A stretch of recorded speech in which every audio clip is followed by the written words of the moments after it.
Hey everyone, it's Friday, September 11th, 2020. Welcome to episode 28 of the Ginger and the Beard podcast. I'm AJ, aka the Ginger. And I'm Reese, aka The Beard.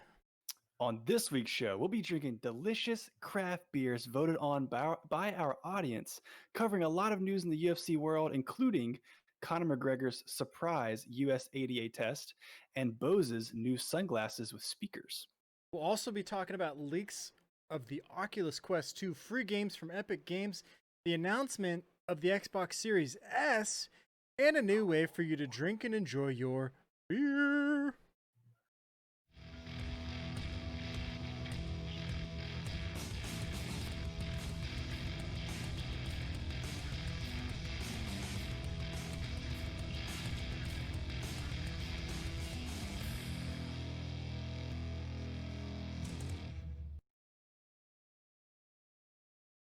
And we're back.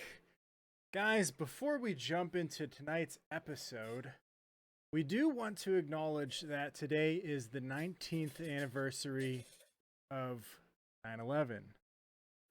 Yes, so I just really quick want to say to anyone out there who was personally affected by that tragedy, our thoughts go out to you and your families. My wife and I actually went and visited New York City earlier this year for an anniversary trip and went to the 9/11 memorial. And it's kind of hard to fathom, honestly, the number of lives lost that day. The memorial they have set up there has names of people who lost their lives, and it's terrible, man. It's terrible. So again, anybody who's dealing with that today, we're definitely thinking about you. Yeah, definitely our hearts go out to you guys. It's such a tragedy. It's really crazy. I mean, I remember, man, I was like so young. It was really, you and I were, both very young when it happened, and it was the first really crazy thing that ever happened during my lifetime. And really a lot of people's lifetimes, but just being, I think I was like 12 years old, dude. I was like 12 years old, just sitting in like study hall, and that all came on, and it was personally for me was really crazy, but for the folks that were near ground zero and had family, lost family, had family that suffered impacts, Yeah. our hearts go out to you guys, and hopefully that time goes on, have gotten better, and some of those old wounds have healed a little bit. Yeah, absolutely. Definitely a tough day for sure. Yeah, man. But I'm excited to be here recording an episode. Before we get into our topics, man, how's your week been? Pretty good, man. I've been doing some really crazy stuff. Only eating fresh vegetables this whole week. Pretty much up until today, I had some. I had some sausage, which was nice, and gonna be having a beer. Gonna be having a beer soon, which is really nice. But besides that, our vegetables. I don't know if I told you, but our vegetables went bad, so we got to get rid of those guys. Sadly. On a positive note, here we are. Things are great, and I can't wait for this weekend because good things are coming this weekend. I'm not sure what they are, but they're going to be good. Darn it! You feel it? You feel it in your bones? I feel it. I feel it. Oh man, that's awesome. I want to know, how do you feel after a week-long diet of eating just raw vegetables and nuts? Feel pretty good. Yeah. It was to be honest, I lost 7 pounds. What? Yeah, Dude, that's awesome, man. Congrats. yeah, kind of crazy. In 1 week. Yeah, pretty much. Wow. Yeah, it was actually like 4 days. From the point that I weighed myself the first time to like when I weighed myself yesterday, it was 7 pounds. So I mean, that's like pretty crazy. That's insane, man. That's yeah, awesome. yeah. So I know I don't know. I feel pretty good. I think that as I go, I'll keep feeling better because I've had a lot of headaches from like withdrawal from like food addiction. Do you know what I mean? Like, oh yeah, for sure, man. Yeah, like sugar and food addiction has caused me to have like multiple headaches, and like stomach acid and stuff. Like, so I wouldn't say that I feel great just yet. I think I'm going through like withdrawal, but I will feel good soon. So is the plan to keep it up? Are you guys going to keep doing that? Like No, with add some things back? no. Well, yeah. The second part, it's not going to be just fresh fruits and vegetables every day. That was just like a hard reset. Now it's just going to be like a lot of fruits and vegetables, but also eating like meat, but like, you know, fresh meat, good stuff. I got that grill I got that grill going, bro. Oh man. Out there grilling every day. Grilled veggies. That's where it's at. Yeah, That's where it's at. I grilled some green onions today. Don't do that. I'm trying to think how that works out. Did they just shrivel up and turn into like little crispy straws? Yeah, pretty much. Yeah. Yeah, not a good idea. Don't do that. Just stick to the white onions. Yeah, stick to those are easier. So, how about you, man? How's your week going? Good. So I have not been doing a raw fruit and vegetable diet, but I mentioned on Tuesday's weigh-ins episode that on Wednesday I would be going to the gym with my buddy Zach as part of my 30 days of birthday surprises for my wife. So I had been saying I want to go to the gym forever. He goes to a gym here nearby the house, and he's a big dude. You've met him before. So I was a little intimidated at first, but going in there, everybody's super nice, and my arms are completely dead. Awesome. Yeah, like I don't know. We did like biceps and back the first day, and today we did chest and triceps, which is fine. Like I don't feel the soreness of the chest yet. I know it'll hit me tomorrow, but the worst part, the hardest part, is that he has to be at work super early in the morning, so he goes to the gym even earlier. So I've been waking up at 4:30. Bro. What? I woke up at 4:30 on Wednesday and this morning. Mind you, guys, it's currently 10 o'clock our time. So how many ever hours that works out to, I've been awake, and I'm gonna be awake for a few more hours playing some games after this episode is done. But yeah, that's super early. You're going to be awake for like 20 hours minimum. Yes. Maybe you might be awake for more than that if you stay up. Dude, you might be awake for 24 hours tonight. I should just pull 24 hours just to say I did it. Just to and say I'll just be ruined all day tomorrow. Yeah. No function at all tomorrow. Yeah. Man. Oof. But it was good, man. I enjoyed it. You know, I'm not a big guy by any means, but it's just cool to work out and feels good. You know, the rest of your day, you feel like you accomplished something. It's like what they say that like you should get out of the bed. When you get out of the bed in the morning, you should make your bed, because that's immediately something you can check off your mental checklist first thing in the morning. And it just puts you at like you're 1 foot ahead of the next. You know what I mean? Like sets you in the right direction for the rest of the day. Like you've already checked something off your list mentally. So I don't make my bed most mornings, but going to the gym feels like a checklist item. You know, it's just cool. There you go. Yeah, man. So mine's waking up and drinking 16 ounces of water. Nice. That's like my goal. Get up, drink a ton of water. Nice. That's definitely good for the body too. And for sure. Coffee. But dude, in like couple months from now, you're gonna be like jacked, bro. I'm gonna be swole, just completely swole. I'm gonna be sitting here like this. Be looking like I can't even like touch the microphone. Oh man. Dude, you'll be like Thor out here, man. Yeah. It's crazy. The steroids I'm taking are probably gonna help too. Whoa, hey, calm down. Like he's gonna look. I'll be out here looking like Paulo Costa. Yeah. Oh my gosh, dude, that would be crazy. Be like, what the heck? Next thing you'll be fighting. You fighting Izzy? Yeah, definitely. Israel on my Adesanya? future. There, I'm not too old yet. I'm only 30. Yeah. You got time. I got time to learn how to punch. Dude, you're in your prime right now, man. You can go. You can go fight right now. I'm in tip-top shape at the moment. Lift weights for a week. You're good. Yep. Golden. All right, guys. So I want to just do a quick reminder to everybody to go ahead and follow our show here on Twitch, like and subscribe on YouTube, and also subscribe on your favorite podcast player. And if you really want to help us grow, share this episode with a friend. As always, we appreciate your support, and we're glad you guys are here. Thank you. Yes. Thank you guys so much. Ready to talk about what we're drinking? Let's do that, man. All right. Be right back, guys.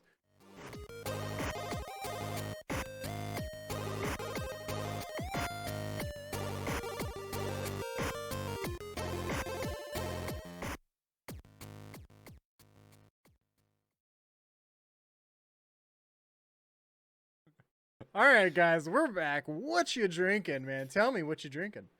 I will tell you. I want to give a quick shout out to our voters here, but of course I was not prepared, so I'm currently pulling up the polls to see where we landed officially. So I'm going to continue to stall while I do that. And if And you like stalling, then you'll probably like drinking beers because that's what you do when you drink beers. You just sit around yes, and chill. that's a good point. That's a good So point, actually. yeah, All right, so for what? no nothing. Nothing. Oh, you're just trying to stall for me. Thank you. Yeah.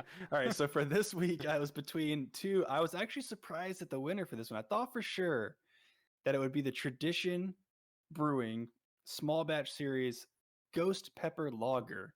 It was between that and the Wapatuli from Commonwealth Brewing. Both of these are actually local to Hampton Roads.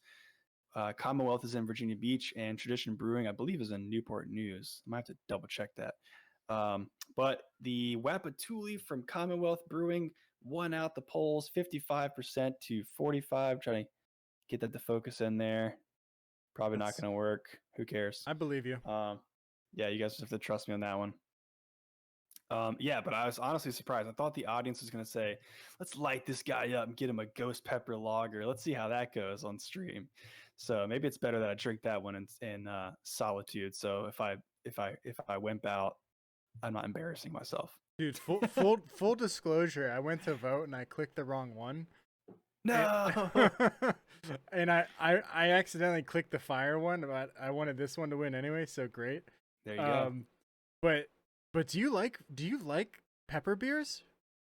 I've only tried one other one, and it was at Maker's Craft Brewery, which is also it's in Norfolk, and they had a ghost pepper stout, I believe, or it may have been a porter. I can't remember, and that was pretty good. Like you didn't get a lot of the heat until like it was on the back end, so you could feel it in your throat, but not a lot on the front. And so it was kind of cool. It was an interesting. I don't know that I could drink an entire glass of it. I sampled it at Maker's Craft Brewery. I didn't actually, or sorry, I actually included that in my flight, I believe, that I ordered, but I didn't. I don't think I could drink, 16 ounces of that. So I was interested in seeing how this Tradition Brewing one compared, but I guess I'll save that for another day. So the Wapatuli is a tropical IPA, again from Commonwealth Brewing here in Virginia Beach. It's 7.3% ABV. Oh wow! I just popped that open. It's just filled to the very top. Here we go. Nice. That's how you know they're looking out for you. Give this guy all the beer, all the way to the top. That's a lot of head on that sucker. Yeah, man. Wow. You have to let that settle down for a second. I'd pour maybe half the can. Whoops. So right off the bat, it's a tropical IPA. The description here on the website is it's a tropical blonde wheat IPA delivering a sweet pineapple mango nose with island flavors, courtesy of a carefully selected house yeast strain. Man, that head's not going away anytime soon. Nope. I might have to just power through it. Yeah, man. Take one for the team.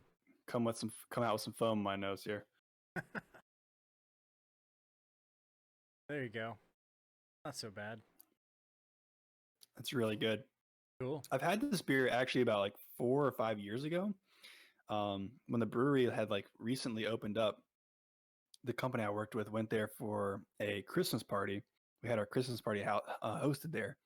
And I remember having this beer, and it's very good. So right off the bat, when you smell it, I get that mango. I don't really get the pineapple so much, but the mango I definitely get with the aroma.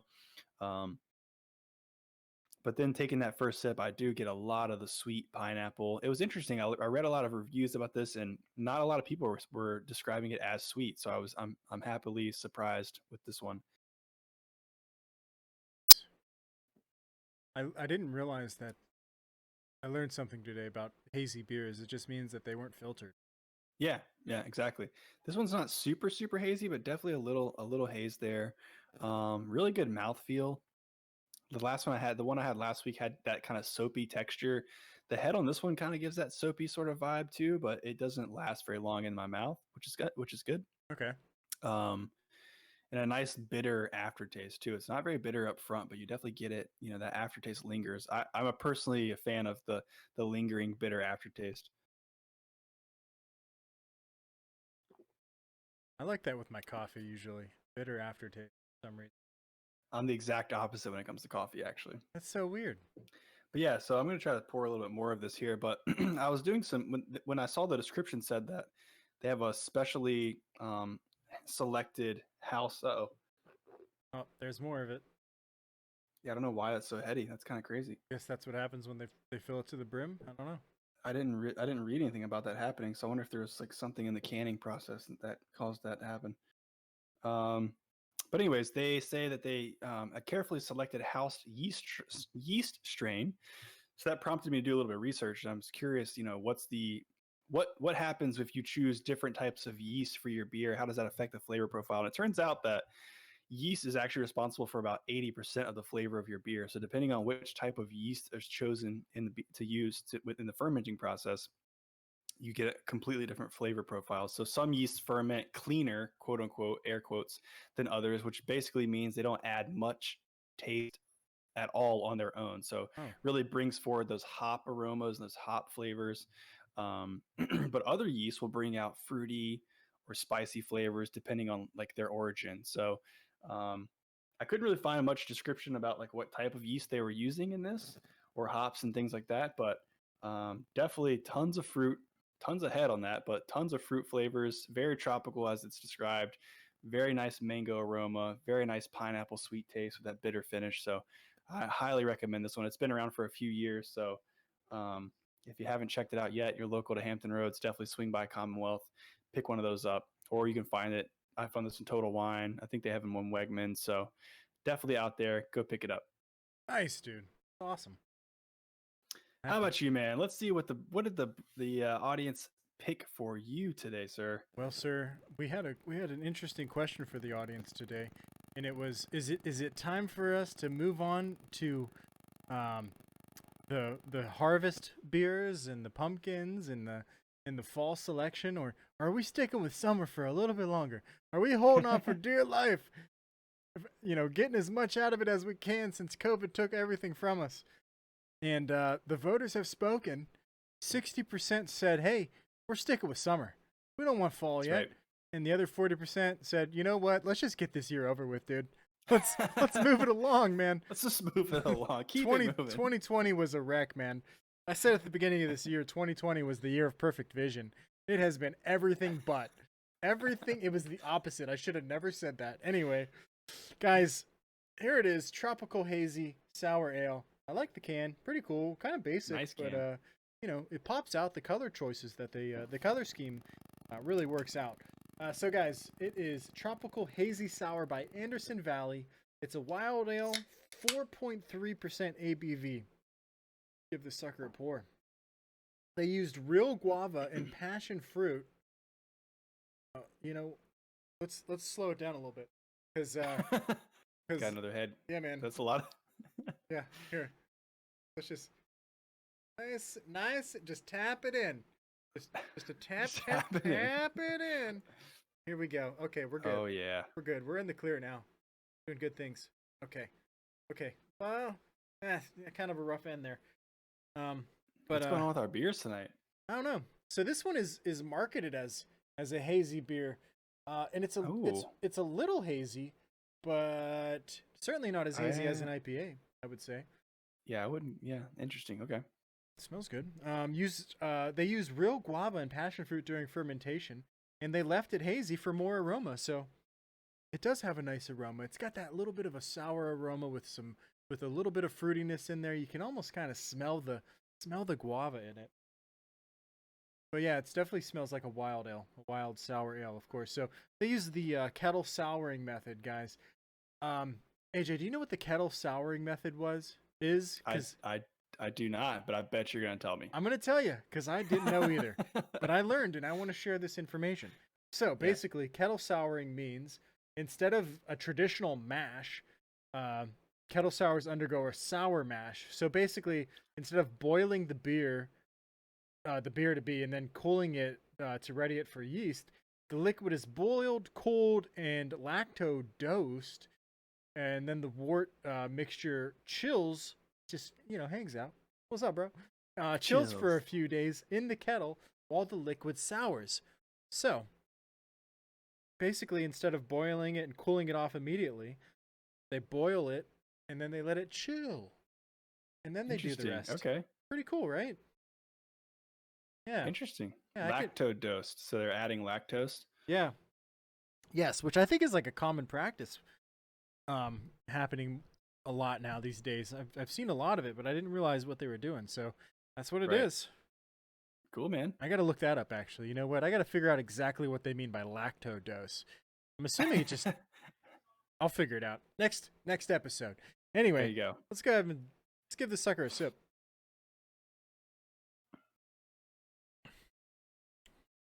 Oh, that's interesting. Huh. So like when it touched my lips, I got the sour immediately.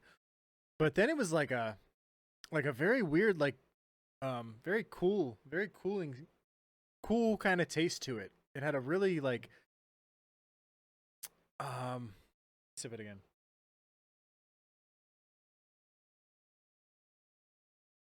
Yeah, that's really cool, man. That's really cool. It's cool. I wish you It's a could. cool, No, cool like feeling. it makes me feel cold. Like Weird. beyond, like it's a cold beer. I get that, but like when I sip it, it has like a cooling effect, like a different. I might be losing my mind. They maybe put some menthol in there. No, it's definitely not menthol.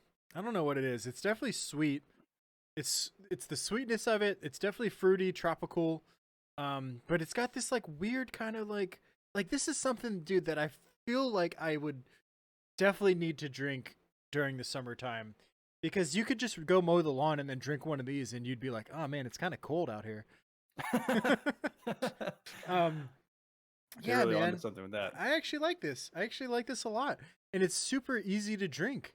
It's super easy to drink for being a sour. This is another one of those like entry level sours, but it's got like this special, can't describe it, man. It's got this like special thing going on here.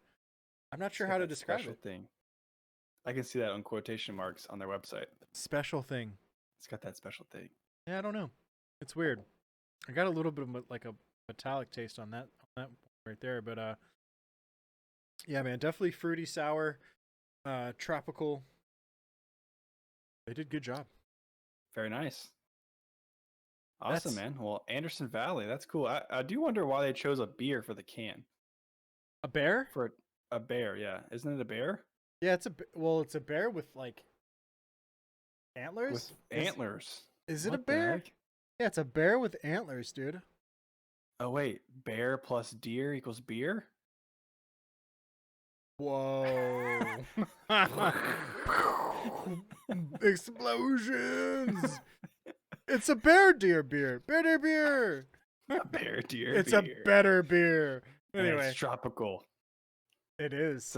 It's a bear in the tropics. You're not going to find this bear anywhere but the tropics, son. Someone's going to leave a comment on YouTube and it's like, you guys don't know what the bear deer is? You've never seen the bear deer? Never seen Come the on. bear deer? You've You seen the idiots. unicorn, then you've had to seen the bear deer. Oh, man. I got a bit of news, though. I got a bit of news to share.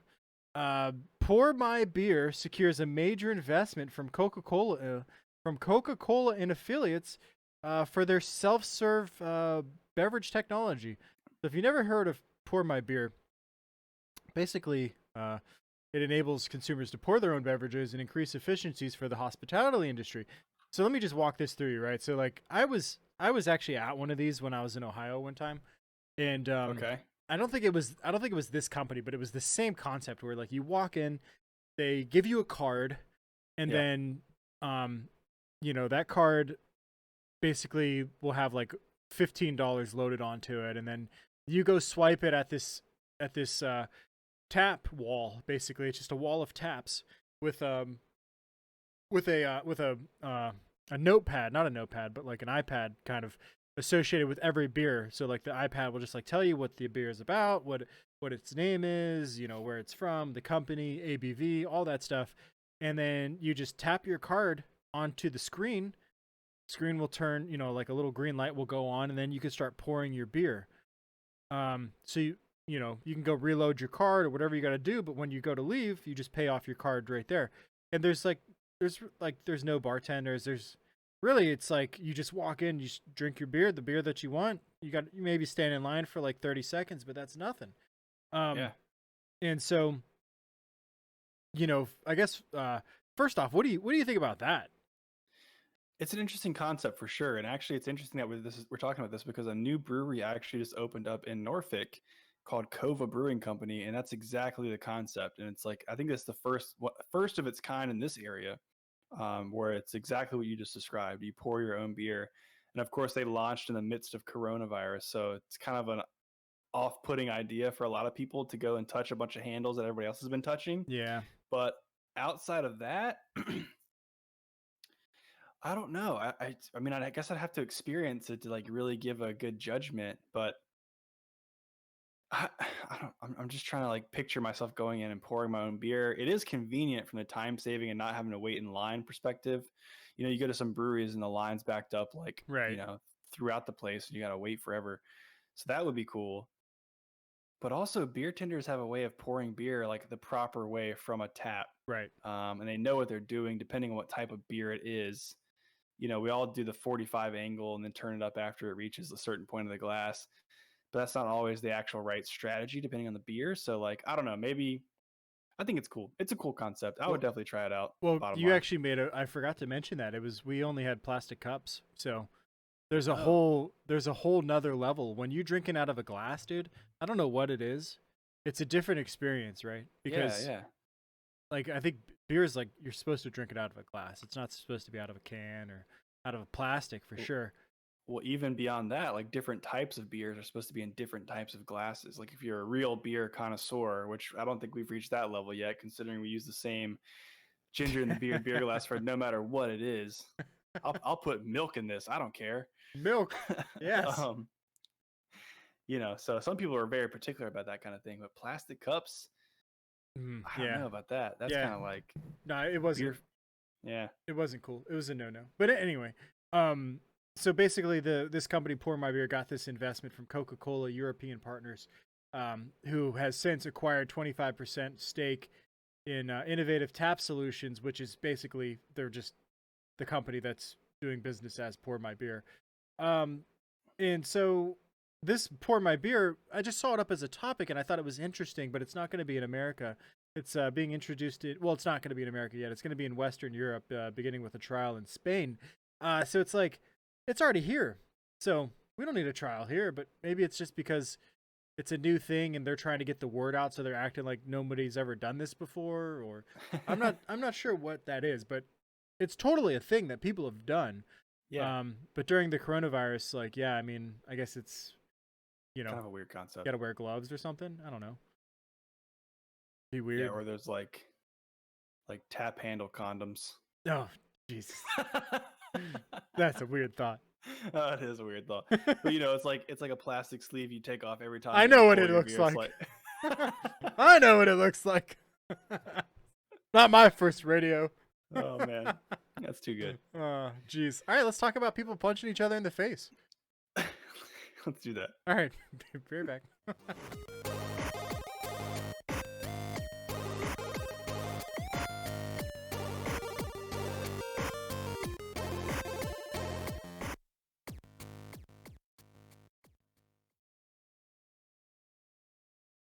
We're back. Oh my gosh, man. Who's punching somebody in the face, man? It's crazy. Well, I'll tell you who's not punching people in the face. That's Dustin Poirier. So our top story here in the UFC Shenanigans section. Top story, I'm not sure if it's like the most important, but literally is the top of the list in this section in our show notes document, being fully transparent. Okay, so UFC 254, headlined by Khabib and Justin Gaethje. I don't know that there's a date solidified. Is it 26th, September 26th, I think? I I'll can't find remember for out. sure. I think that's what it is. You can fact check me, but so we know who the headliner was. They were talking about the co-main potentially being Dustin Poirier versus Tony Ferguson, which wow, that would be a hell of a fight. And it was looking pretty solid, but the news came out yesterday that Dustin Poirier could not come to terms with the UFC for the fight, so he will not be at this point, unless something changes between now and then, which is definitely possible. Will not be fighting against Tony Ferguson. Not sure yet if Tony will get a replacement fighter or if he will fight at all on that card. At this point, we're like 3 weeks out, so it seems like a kind of a last minute decision regardless. Usually people know about their fights pretty far in advance, so especially guys of that caliber. But Dustin basically came out and said that, he couldn't come to terms. They didn't want to pay him what he wanted to be paid. Such is the story of the UFC at the moment. Yeah. And he made the point that he's a prize fighter, and the prize has to be right in order for him to fight. I don't blame him for that. I mean, he's definitely a title contender, as is Tony Ferguson. Right. So why should they fight for any less than they expect to be paid? Exactly, dude. That's how this should be going. They should all be standing up for their rights to get paid more, because nothing's going to change. It's on October 24th, by the way. I looked it up. October 24th. Okay, so that's a little bit further out than I was expecting. But I was just watching. We're going to talk about the NFL a little bit later in the show, but I was watching the first game of the NFL last night, and it was the Houston Texans and Kansas City Chiefs. And so the Kansas City Chiefs quarterback, whose name is slipping my mind right now, which is embarrassing. I can picture his face, but regardless, doesn't matter. He's just signed a new agreement with the Chiefs, a 10-year contract for $450 million. So, wow. What is that, $45 million a year? I'm not great at math. Who cares? It's a lot. I just want it. That's it. And I think it was 150 guaranteed. So I think even if he doesn't play the extent of his contract, so he gets traded next year, let's just say, he gets $150 million no matter what. Are you kidding me? Yeah, Patrick Mahomes. Sorry, I don't know why I had a brain fart there. Dude. Patrick Mahomes. Why couldn't I have been born better? Damn it, Mom. I need better genes. Man. That's crazy. Yeah, crazy, right? So it's, I mean, we talked about this kind of at length on Tuesday with our weigh-ins episode, that the guys are not getting paid as much as other athletes, performing at that level. But anyways, hopefully they do make that fight, because I think Dustin Poirier versus Tony Ferguson would be a hell of a fight. I mean, I'm not even sure. It'd be kind of tough to call who would even win that one, but I would love to watch it. Yeah, me too, for sure. All right. So moving on from that story, we talked about Khamzat Chimaev. I hope I'm saying that right. Probably not. We talked about him on Tuesday, and I think we even talked about him last week. So one thing we haven't talked about, though, we talked about that he's got a fight coming up with Damian Maia, but we didn't talk about this whole controversy around him being double booked. So he's the only fighter in recent memory, at least, who's been double booked. He's got a fight coming up with Gerald Mearshart. Not sure if I'm saying that right. Probably not. If I am, I'm sorry. Your last name has the word "shart" in it. No. But not my problem. Gerald Mearshart. Anyways, he's got that fight. Oh, jeez. Okay. That fight's coming up this weekend. I think it's either this weekend or next weekend. I don't think it's this weekend, because wouldn't it be on the main card? Wouldn't this be on the main card by now? It might be the one. It might be coming up next weekend. It might be on the Woodley card. Oh, good. At least we'll have something to watch that night. Oh, shots fired! It is on the Woodley fight. It is on the Woodley card. Okay. Man, Donald Cowboy Cerrone's fighting on that card. I didn't even realize that. Oh man, that's cool. Can't wait to watch that. Yeah, card. That's against Nico Price. Damn, dude, they're setting him up for failure. Who, Nico? No, they're setting Cowboy up for failure against Nico Price. Yeah. I feel like. Anyways, I digress. So the controversy is the fact that he's got this fight coming up with Gerald Mearshart, but he's already been booked for a fight with Damian Maia not long after that. That does not traditionally happen. Usually it's you get booked for a fight at a time. If you win the fight, then they go on and talk about negotiations for your next fight. So I'm curious, what do you think about that? I think that he's like a real go-getter, and Dana loves it, and Dana's trying to just get this guy. I feel like he's just trying to get this guy fighting, because this guy just wants to murder people. And, I think that's the kind of, spirit you got to have. So, I mean, he's been just dominating people. He's fun to watch because he's so dominant. Right. So, yeah, I mean, I think Dana's like, dude, this guy's crazy. Let's get him up. Let's promote this guy. Let's get him fighting all the time. Yeah, exactly. So Dana White's like, he's saying, oh man, this guy's going to make us some money. Let's get him going. So that's probably all it is. I mean, I think it'd be crazy if he like gets his ass whooped though. Like, you know, I would um, shut that down real quick. yeah, yeah. Is he still gonna be double booked after that, or is he gonna have to like cancel? Like, what if he breaks his leg or something? I don't know. It's I, weird. I I was reading up on this, and I think that, yeah, good point. If he gets injured, but I think that what Dana has said is if he loses the fight, then they'll have to, discuss what happens next. But yeah, I mean, he basically came out and said exactly what you just said. Like, this guy, he wants to fight. He's aggressively looking for fights. He's the same guy that recently came out, won 2 fights back to back within 10 days of each other. So he wants to be active. So Dana wants to promote that. So Oh. he's like, he basically said, he's gonna try this out, play this game with this guy, and see how it goes. So Dude, that Gerald, I keep saying Gerald doesn't matter. Gerald. Hey, Gerald Mearshart. Mearshart, Mearshart. Gerald Mearshart. Anyways, Dude, that card looks basically so said, good. Oh, sorry. Good. no, I was gonna say he feels a little bit disrespected by the fact that Kamzat has already been booked for the next fight. Basically saying that they're assuming he's going to lose the fight. Oh yeah, So, of course. probably add some fuel to his fire, and it should be a good match. So we'll see how that goes. Yeah, if he loses, imagine how much of like a shit feeling that is. They Good thought you were point. gonna lose, and then you do lose, and it's like, yeah, you know what? I guess I got to work harder. But anyway, dude, this Yeah. card looks amazing. Colby versus Tyrone, Donald versus Nico, Shemaev versus Mearshart, Johnny Walker versus Ryan Spann, Mackenzie Dern versus Ronda Marcos, dude. This is such a. I like this. This is like the up and comers card, basically. Yeah, that's a pretty stacked fight night for sure. That's a great fight night. Yeah, man, love that. Like a few of these fights could definitely. I mean, Cowboy could absolutely be on a pay per view. Always, he's always on a pay per view. Oh yeah, for sure. Johnny Walker obviously's got a ton of hype behind him. Yep.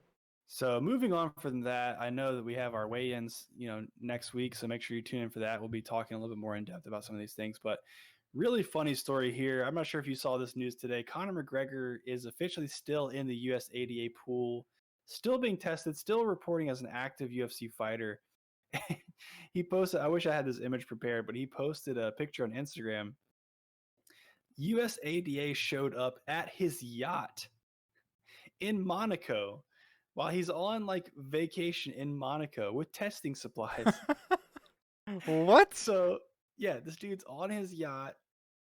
I'm picturing in my head these dudes dressed in like Men in Black suits with sunglasses and like mind erasers, Yeah. and just like walking up in like a squad of people, like knocking on. Do you knock on a door of a yacht? I don't know, how does that work. But basically, like, I'm here to see Mr. McGregor, and they just drop off a cardboard box full of like cups you have to piss in. Nah, they're. Oh my gosh, they have to like walk down the pier, and like somehow they got access to the pier, which is like really weird because I feel like, dude, Monaco's like one of like the crazy rich. That's like where the crazy rich people go. So Yeah. like I feel like not everybody could just like walk on that pier and get access to like just whatever they want to have access to. Like that's a bit sketchy. And then they got to Right? like go up and be like, "Hey, Captain, can I come aboard? Hey, Captain McGregor, Captain McGregor, hello, may I come aboard and collect your pee?" What, dude? Yeah, like, who are these people? How do they find these people? Like, if they're showing up on Conor McGregor's yacht, where else are they showing up for other fighters? Hide your It's just like kids, hide your wife, bro. That's you're what just this like is about. you're in line at the bank one day, and like you get up to the teller, and all of a sudden this guy in a black suit pops up, and he's like, "Surprise! Go pee in this cup." It's like, You're like I'm just here trying to cash my check. you're like at your Like, grandma's house, like using the bathroom, and like they just like pop up in the window. No, they pop out of the shower, like, "Ha, got you!" Like, yeah. oh man, Like, dude. how are they finding, like, how did they find Conor McGregor? How did they know he was going to be in Monaco on his yacht at that particular day and time to show up and bring testing supplies? Man, that's weird. I don't get it. That is hilarious. I Yeah, mean, his post was literally like, "Okay, this is how we're going to do this. Okay, I guess I should find his post just to read it." But I got a little bit more news though. yeah, While you're keep looking going. at that, Bellator MMA announces move from Paramount Network to CBS, guys. So, if you got CBS, you got CBS Sports, you know, that's where you'll be watching them from now on.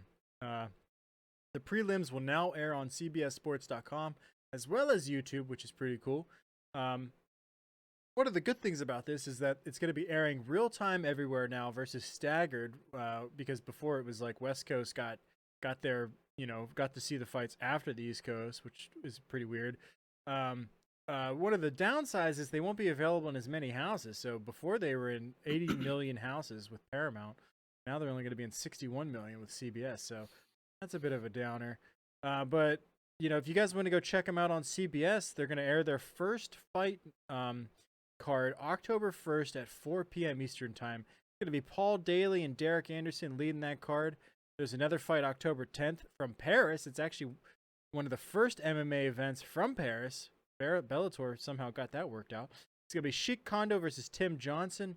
And then October 15th, Chris Cyborg. She's back. Ooh. Versus Arlene Blancow. So to be clear, this is just the prelims, right? What do you mean? You said the prelims are going to air on CBSSports.com, but you still have to pay for the main event, I'm sure. Well, if you have CBS, I think it's going to air on CBS. I don't think you have to pay for it. Oh, okay, cool. I actually didn't look at that. So I'll have to check into that. Yeah, I'll have to check into that. Yeah, good question. All right.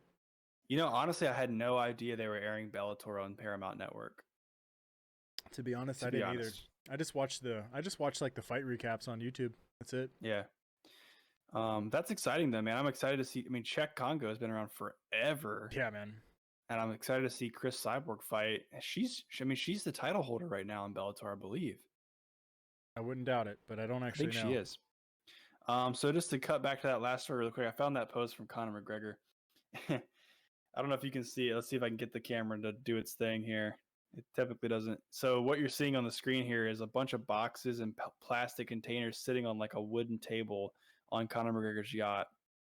Oh, and it's actually a screenshot of it's a screenshot of a tweet from him. It says, "What's going on here, UFC?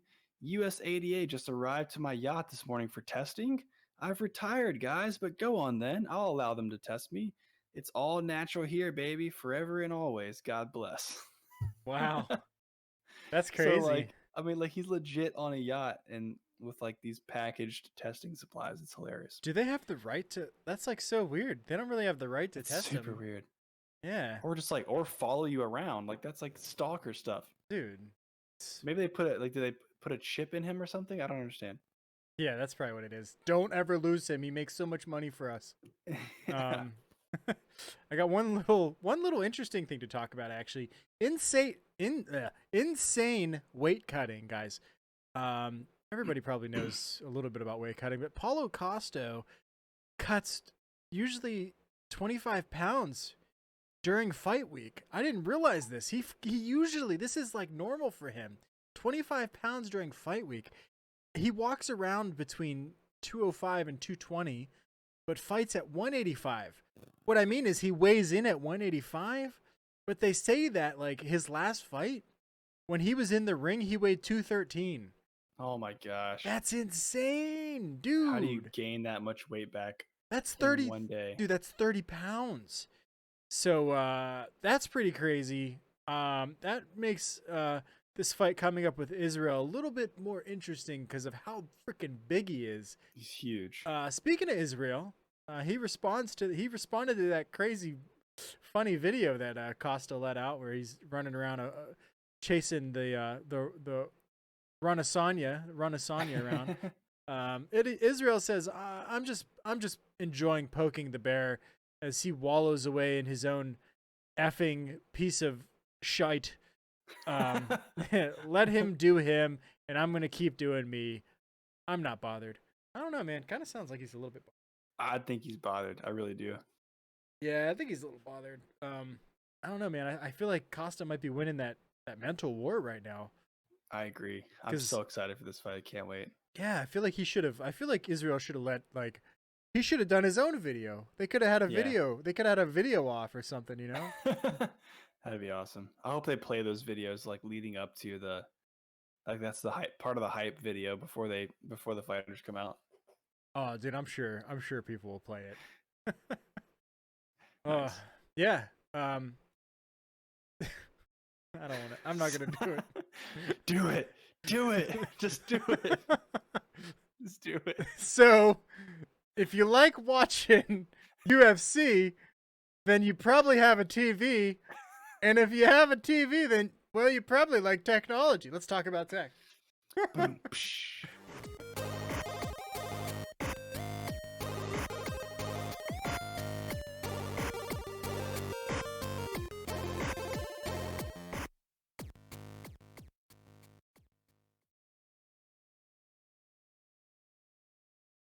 Whew.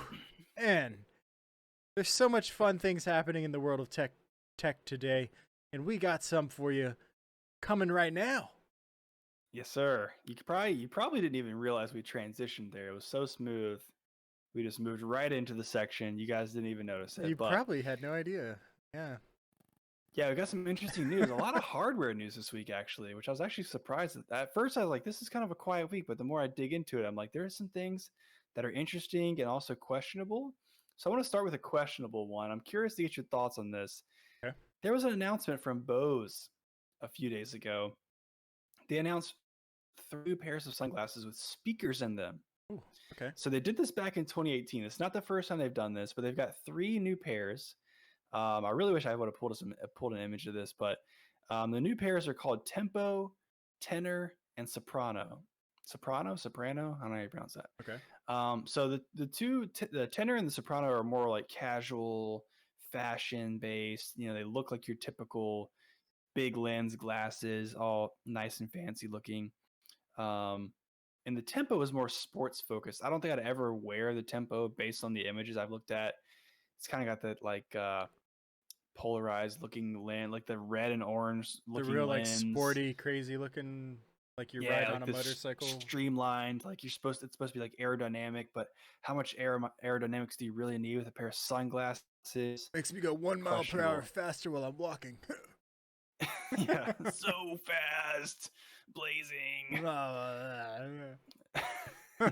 um, so, anyways, yeah. So the tenor and the soprano, which are the more fashion focused ones, have 16 millimeter speakers built into the stems of the sunglasses. So the parts that go above your ear actually have speakers built into them. They're pretty chunky looking. Like if you look at the images of them, they're pretty thick. Yeah. Right there, a lot thicker than what you would imagine with like a normal pair of sunglasses, and the speaker's kind of pointing directly at your ears. There's nothing attached to them that actually pulls out and goes into your ear. It's just a floating speaker there.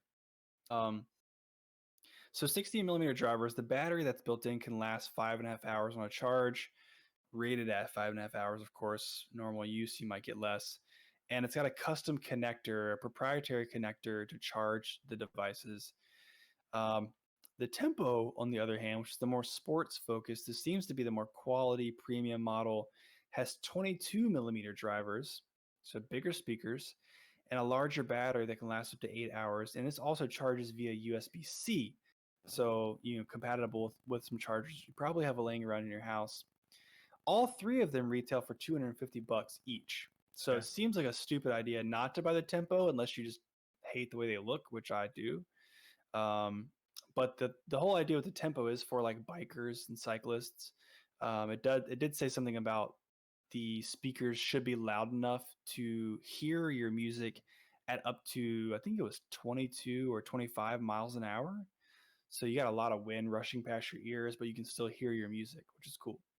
So $250. Here's where I'm curious your thoughts.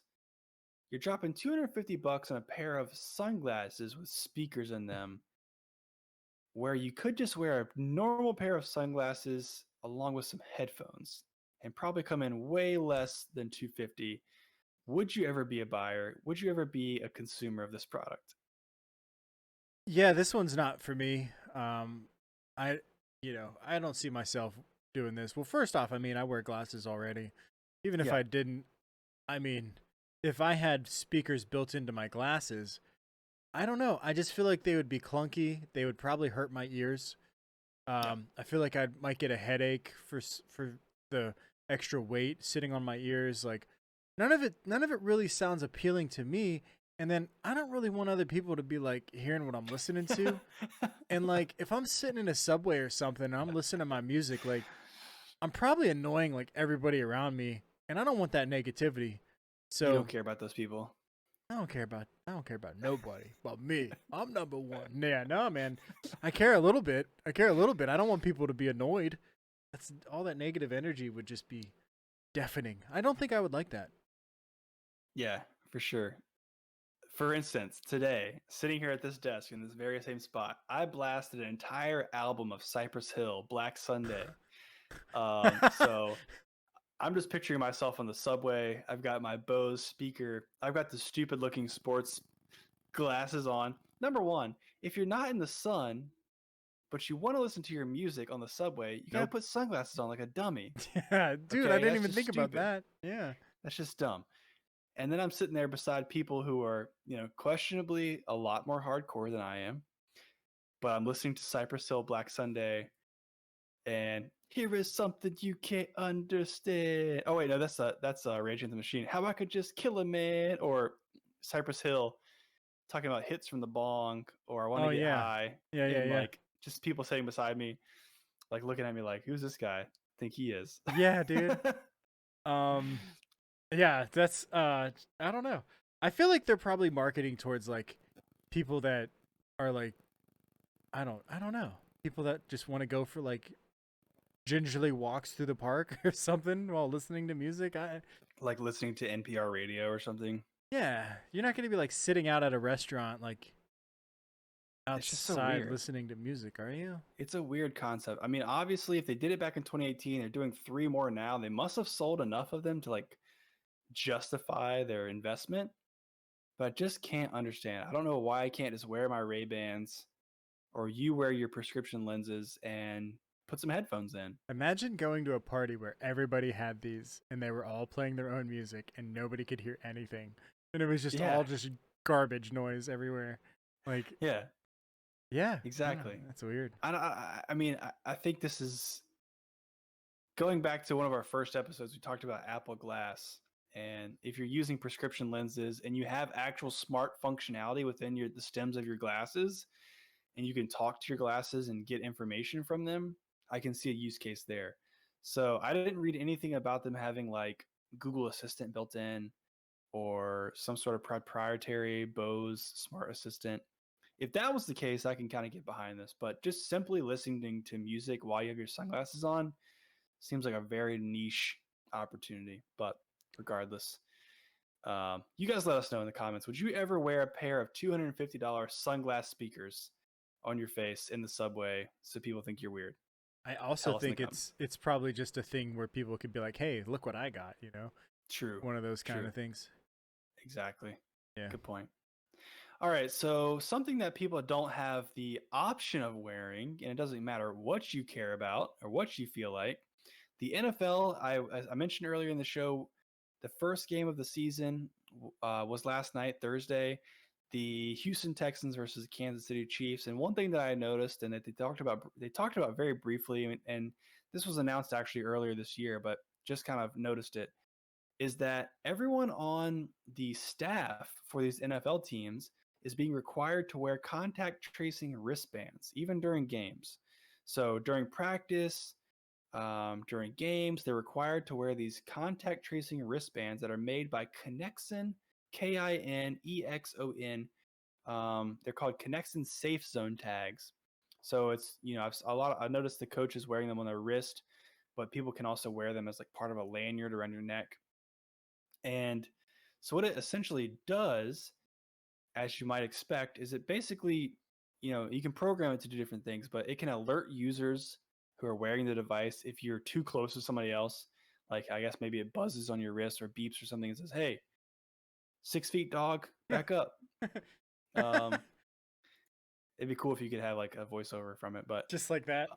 yeah, exactly. But more importantly than that, if you actually end up being diagnosed with coronavirus, with COVID-19, the data has been downloaded to the cloud. Every single day, the data is downloaded, and they can go back and say, okay, which devices was this particular device near within 6 feet for which period of time? and they can then go and, test those players or those staff members, or at least advise them to quarantine themselves, things like that. So really the goal here is just to prevent the spread or mass spread of the virus amongst the NFL.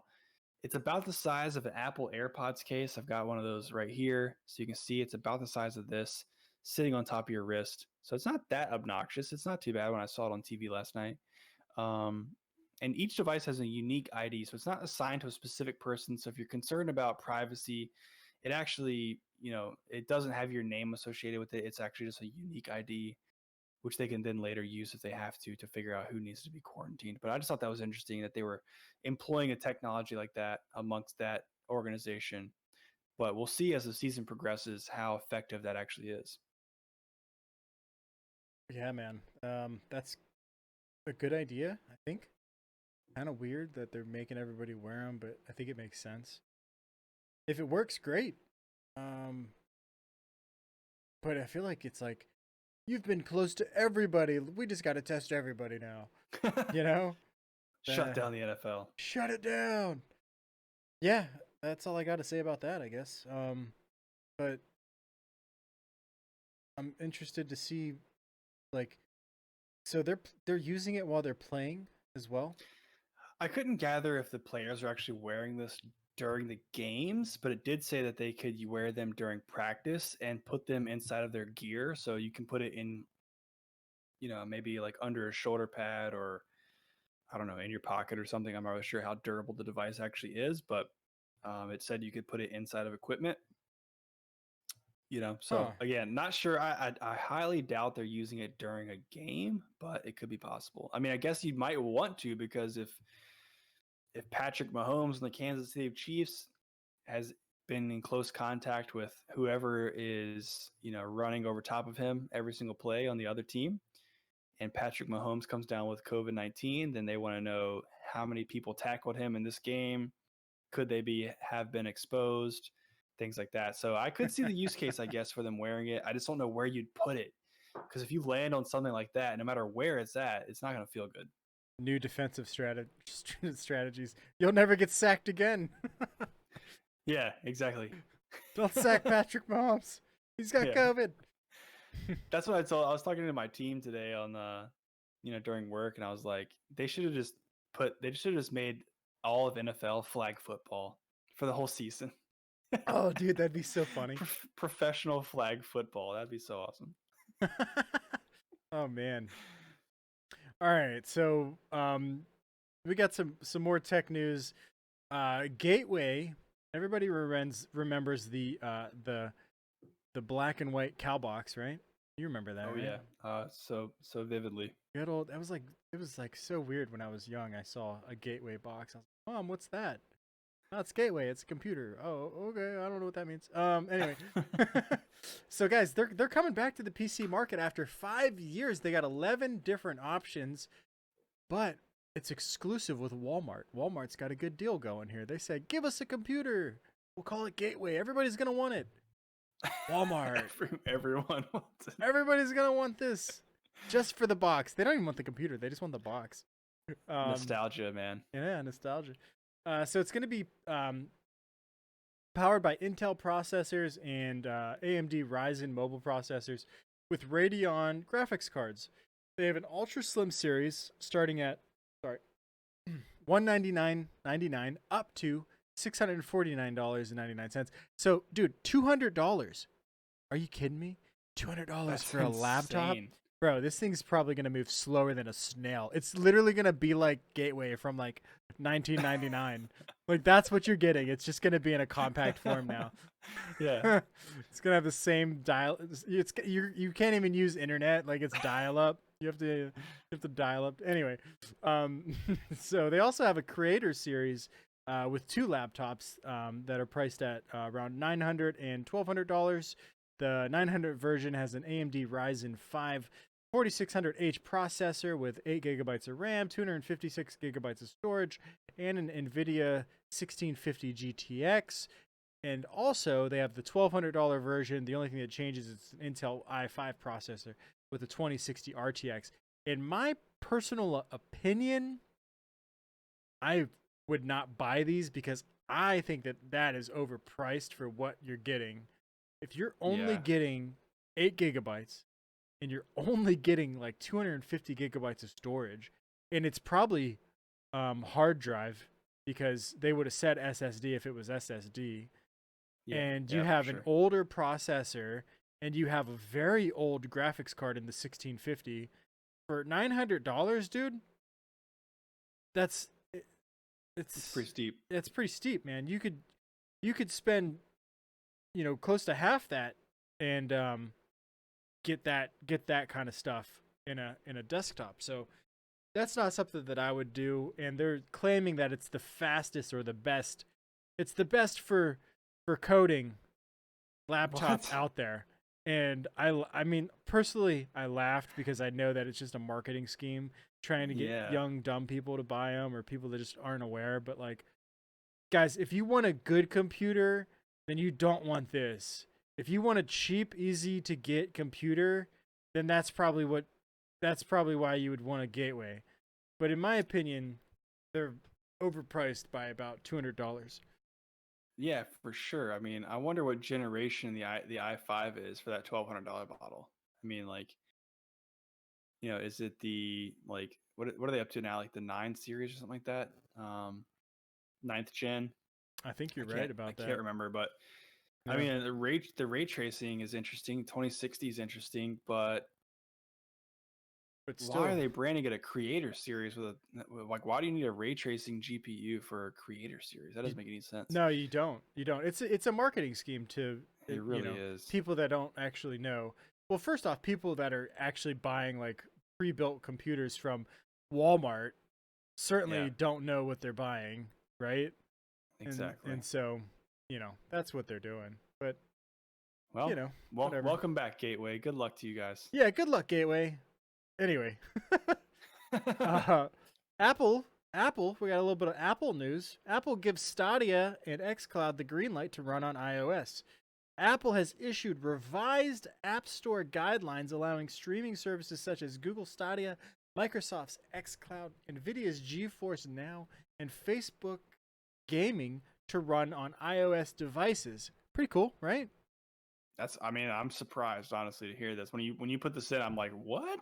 That's Yeah. kind of shocking. Apple's going to let some other company like do well on their platform? No. Yeah. No, no way. But there's a catch. You have to download each and every single one of those games through the Apple Play Store. Okay. Okay. Okay. Got it. All right, makes sense. I get it now. And well, it doesn't really make sense actually because the reason why people are using these services is so that they don't have to download the games. And certainly so that they don't have to have good graphics. But I mean, usually iPhones have decent enough graphics to play games, so that's Yeah. fine. But it's like having to download the game. That's one of the main reasons why you use Stadia. You don't have enough Exactly. storage. You don't have enough hardware to support it. And then I also read that with Apple Arcade, you also have to download each game too. So like they're even doing it with. I think it's just something that they have to do. That's how it's coded probably because that's how Right. Apple Arcade works. But yeah, man. So you could get good graphics streamed to your phone. I don't understand why I don't understand why that needs to happen. Like, well, to be clear, I don't use any of these services: Google Stadia, GeForce Now, Facebook Gaming. But isn't the point that you can basically run it through like a browser? It's cloud gaming, right? Yeah. Yep. Essentially, you're running it through a browser. Yeah, streaming So, service, whatever you so want to call why it. couldn't you just download a Google Stadia app and stream your games through the app instead of downloading the games to your device? That's the entire point. Man, we should be paid the big bucks, dude. I don't know. I But you're probably mean, right. It probably has something to do with like the it's got to be the code in the iOS that prevents it from working right, where you have to right. download the game. Like you can't stream it. It's got to be downloaded, but you can It use graphics. Honestly, I don't think it doesn't make any sense to me. maybe I don't know. Maybe they'd rather you use like the dedicated graphics performance from the device as opposed to the cloud. That doesn't graphics, make but any sense. That's not the point. The whole point. It's not the point, Apple. It's not the point. We don't want to use the phone. We want to be able to just like link up to a streaming service and play whatever games are on that streaming service, whatever we want, and have those amazing graphics all over our eyeballs. And right. I'm a little befuddled, so I think I'll just move on at that point because I'm not solving any riddles. No, we're not. We're not. But if you're on a quest for riddles, then you might also like Oculus Quest 2. Oh my gosh. You're on a quest for riddles. That one came out, man. It just came out. There was like, anyway, I don't even know. That was good. Yeah, I don't even know. I'm proud of you for that one. All right, cool, good. Oculus Quest 2, we got some leaks and some updates. Very interesting. They're expected to announce the Oculus Quest 2 at Facebook Connect, previously known as Oculus Connect. Facebook Connect on September 16th, 22. I'll be, what did I say, 22? I wish. 2020. October 16th, 2020. And I'll be tuning in because I want to know for sure. And something interesting, Oculus Quest 1 was originally announced September 2018 and then released in the spring of 2019. So people are speculating that they're going to do something similar. They're going to have a similar timeline for the Oculus Quest 2, which I think is pretty cool. Some people think that they're going to announce it on September 16th and then release it the same day and just smack everybody in the face because they've been taking down the Oculus Quests off all of the different marketplaces. You can't really find it anymore. So I think that they've taken it down just so that they could, on the 16th, boom, you could buy it. That would be awesome, but, you know, we'll see. The Quest 1 released at just under $400, but there's some more speculation that they're going to be releasing the Quest 2 at $300 in order to reach more consumers, which I think would be freaking awesome, so that I could buy it and save myself some money. Some cool things about the Oculus Quest 2 that we found out looking at pictures and speculation. They've updated the camera placement. We're not 100% sure why they've updated the camera placement. We think it's to improve spatial and hand recognition, which I think would be great. The elastic straps have been added instead of the uncomfortable plastic straps that they used to have. So elastic will allow for better comfort, which has always been an issue with Oculus Quest. They've also updated the lens adjustment system, and people are thinking that it's probably going to have potential for additional preset options. So a lot of this is speculation. Some of it's leaks because we got to see what it looks like. It's white. It looks clean. It's got elastic straps. That's clear. The controllers look a little bit thicker. The buttons are a little bit different. We don't know the functionality yet. The cameras have been placed in different places. So there's a lot going on here. Something that consumers have been wanting for a long time now is better battery life, expandable storage, better graphics, lenses, and spatial, and better spatial and hand recognition. And tracking. So I mean, we're kind of hoping that this new one delivers on it. I'm thinking I'm probably going to buy it. That's exciting, man. I like the idea of the Quest, just the all-in-one, as opposed to needing your PC to power the graphics, power the display. Yeah. That would probably definitely be the way to go if I were to enter the VR world, which I'm kind of hesitant to do so, but I want to try yours out for sure. If you get a Quest, you damn well better bring that thing to my house. Let me try it out, dude. regardless of what I have at the time, next time I see you in person, man, boom, that's happening. We're VR'ing up. Yes, for sure. Yeah, this is exciting, man. It's cool to see this, continue to evolve, and for a pretty, relatively low price point. Talking about what you're getting, like that's a relatively low price point if the rumors are correct. Yeah. So yeah, that's really cool. I'm excited to see what happens. And don't do it. Don't do it. Just don't do it. Don't do it. Don't do it. All right, guys. Well, we're moving into our last segment of the show. That was a lot of tech news we just covered. Yeah. You guys let us know. Are you VR users? Are you excited about the Oculus Quest? Are you excited about Gateway returning to the market? Are you going to be a Gateway customer? You guys let us know. But for now, we're going to transition and talk about some video games to close out the show. Yes. Be right back.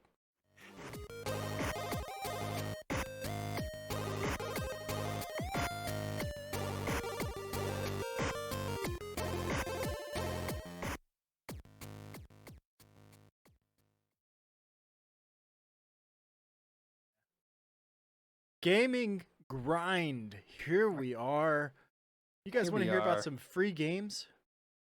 Let's do that, but let's breeze past it because let's be honest, these games are pretty lame. They're pretty Unless you're trash. like, ele- unless you're into trains. I mean, if you are, I'm not judging you. I know some guys that are like into trains. They know models of trains, and they, yeah, like trains. So, anyways, Epic Games for free this week. Railway Empire. It's a $30 value. Essentially, it's a perfect game for anybody that's a train. I don't know. I guess you call them trains or Enthusiast. engine enthusiasts. Yeah. Um, Essentially, it has realistic depictions of over 40 different trains. Sounds like a lot. It allows you to build a giant network of railways, railway stations, and attractions to stay ahead of the competition.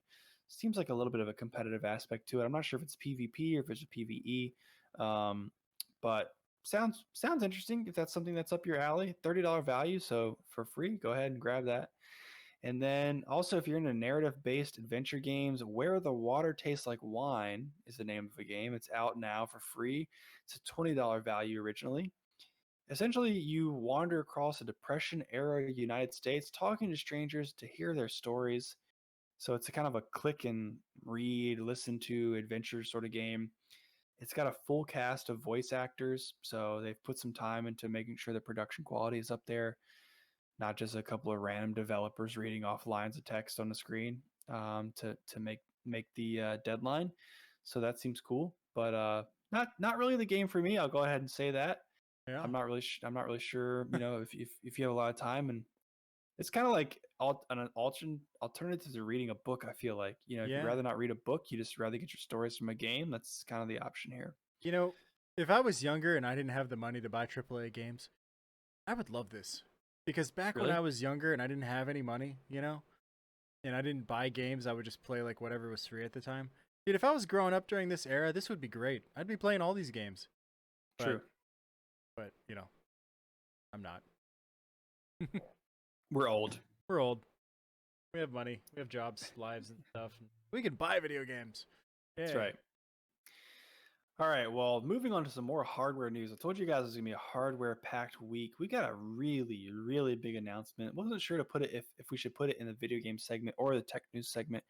And we're running short on time, so I'm going to kind of move through this pretty quickly. Xbox Series S has been announced as of this week. We already had the announcement for the Xbox Series S or X, but now we've got the Series S. So if you guys remember, the Xbox One S released a couple years ago, maybe about 4 years ago now. It literally stood for Slim, I believe. So the Series S is actually Xbox's smallest console to date. It doesn't feature a disc drive, so you can't use your Blu-rays in this. You can't put actual physical game discs in there. You're limited to downloading the games from the Xbox Marketplace to play them there. In that regard, it's got a 512 gigabyte SSD, but it supports up to a 1 terabyte external hard drive. So that's important because a lot of these games, downloading GTA to my computer is about 90 gigs. So you'll run through that 512 pretty fast if you download more than like 5 games. More hardware specifics, it supports an HDMI 2.1, and it pushes 1440p resolution at 60 frames per second. So not quite 4K. It can do 4K upscaling, but you're definitely going to lose some of those frames.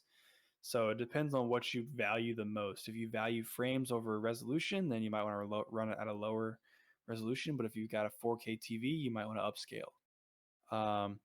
Again, you can do up to 120 FPS, but it's not going to run, or sorry, you can do up to 120 FPS, but it's not running that all the time. If you push at 120 FPS, you're probably going to go down to like 1080p resolution. So again, it's all about those trade-offs with this device. Interestingly, though, it's got DirectX ray tracing built in. So if you're not in the marketplace, if you're not in the the budget for buying a ray tracing GPU for your PC, you can honestly get this Xbox Series S for cheaper than you could buy a GPU for your computer and get ray tracing built in. It's got 4 times the processing power of Xbox One, and I've already mentioned the SSD that's built in with it. So what do you think about that, man? I know we talked about a while ago, like what would take you, what would require, or sorry, what would it take for you to move from PC to console? this is a pretty compelling story, I feel like, for something that's rumored to be about $300, I believe. Um, the ray tracing is very attractive, and a 500 gigabyte SSD, that's pretty cool.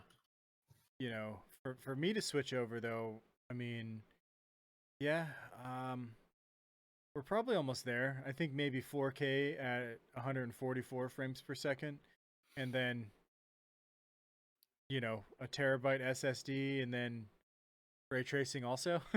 Yeah. Which is way better than what I have in my computer, might I add, but Right. you know, Yeah, I mean, computers. we're not even talking about Xbox Series X specs here. The Right. Xbox Series X, I believe, I don't know that we have official prices. I think $499 is the estimated price.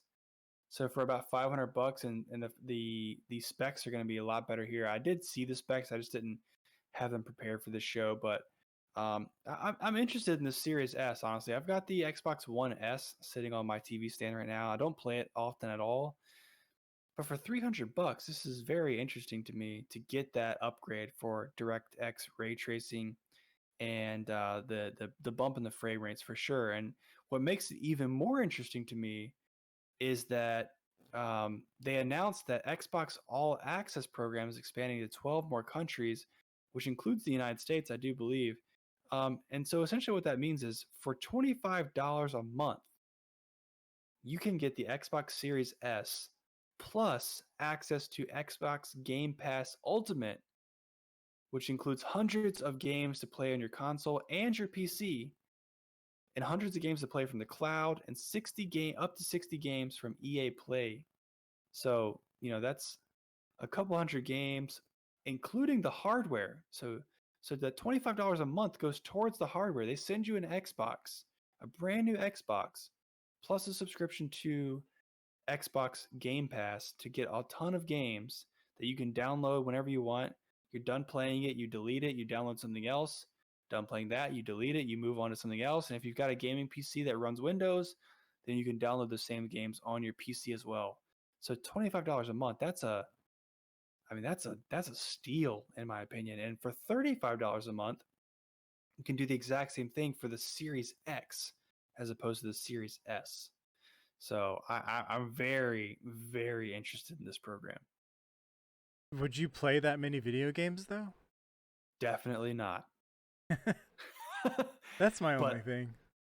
but even just like a payment plan to get the new hardware and have access to even a couple of games that I'm going to play. I mean, like, let's just think that there's 3 AAA titles that I want to play. You got Call of Duty, the new Grand Theft Auto whenever that comes out, whatever, a new EA Skate if that ever comes out. That's Oh yeah. already you're looking at close to $200 in video games already. Oh yeah. Yeah, I think Um, I think that I think that you have a good point there, where if they're going to give you the hardware, the first month you get the hardware and you get all those games for $25.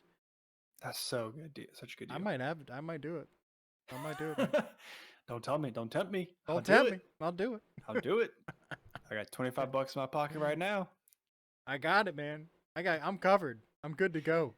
Yeah, so to round that story out, the pre-orders for both consoles start September 22nd. I'm not sure what the actual launch date is. It looks like it might be in November sometime.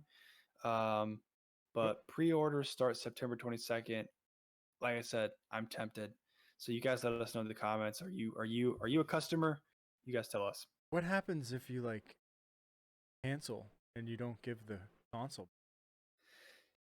Those are some details I didn't find, honestly. I read through the press release. I mean, I'm sure they're out there somewhere. My wife and I were chatting about it. She's like, "So, do you own the console eventually?"